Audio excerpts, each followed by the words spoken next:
What would you do if keeping your word meant giving up everything you had just got back?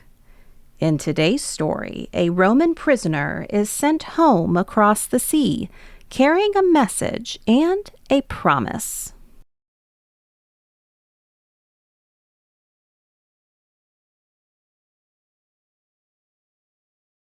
Let's look at the vocabulary and key places for our story. Take a moment to talk or think through the vocabulary and find today's story on the map. You might even compare its location to a modern atlas. If you have the lesson guide, now is a good time to pause, fill in the words you already know on the vocabulary page, and grab your blank map.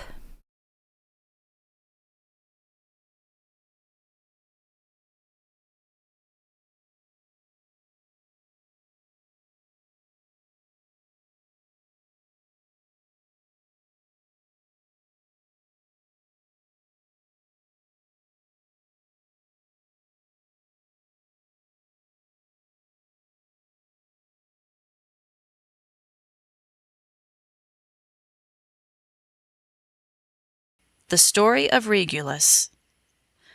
On the other side of the sea from Rome there was once a great city named Carthage. The Roman people were never very friendly to the people of Carthage, and at last a war began between them. For a long time it was hard to tell which would prove the stronger. First the Romans would gain a battle, and then the men of Carthage would gain a battle, and so the war went on for many years. Among the Romans there was a brave general named Regulus, a man of whom it was said that he never broke his word. It so happened after a while that Regulus was taken prisoner and carried to Carthage. Ill and very lonely, he dreamed of his wife and little children so far away beyond the sea, and he had but little hope of ever seeing them again. He loved his home dearly, but he believed that his first duty was to his country, and so he had left all to fight in this cruel war. He had lost a battle, it is true, and had been taken prisoner. Yet he knew that the Romans were gaining ground, and the people of Carthage were afraid of being beaten in the end. They had sent into other countries to hire soldiers to help them, but even with these they would not be able to fight much longer against Rome. One day some of the rulers of Carthage came to the prison to talk with Regulus. "We should like to make peace with the Roman people," they said, "and we are sure that if your rulers at home knew how the war is going, they would be glad to make peace with us. We will set you free and let you go home, if you will agree to do as we say." "What is that?" asked Regulus. "In the first place," they said, "you must tell the Romans about the battles which you have lost, and you must make it plain to them that they have not gained anything by the war. In the second place, you must promise us that if they will not make peace, you will come back to your prison." "Very well," said Regulus. "I promise you that if they will not make peace, I will come back to prison."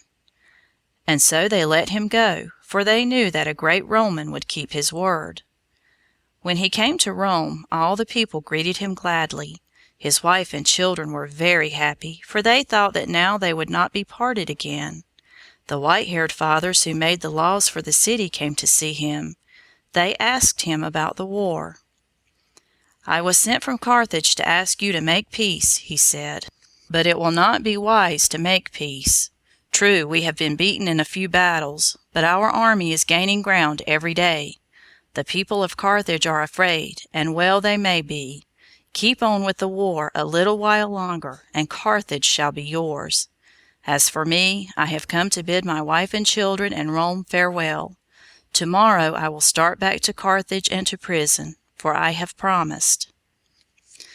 Then the fathers tried to persuade him to stay. "Let us send another man in your place," they said. "Shall a Roman not keep his word?" answered Regulus. "I am ill, and at the best have not long to live. I will go back as I promised." His wife and little children wept, and his sons begged him not to leave them again.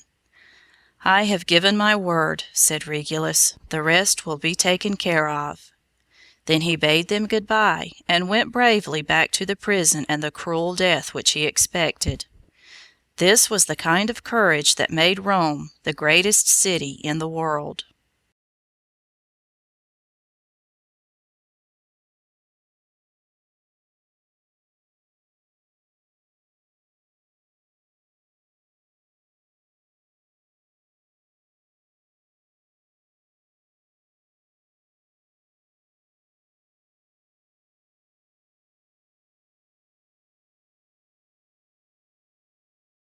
So did he keep that promise?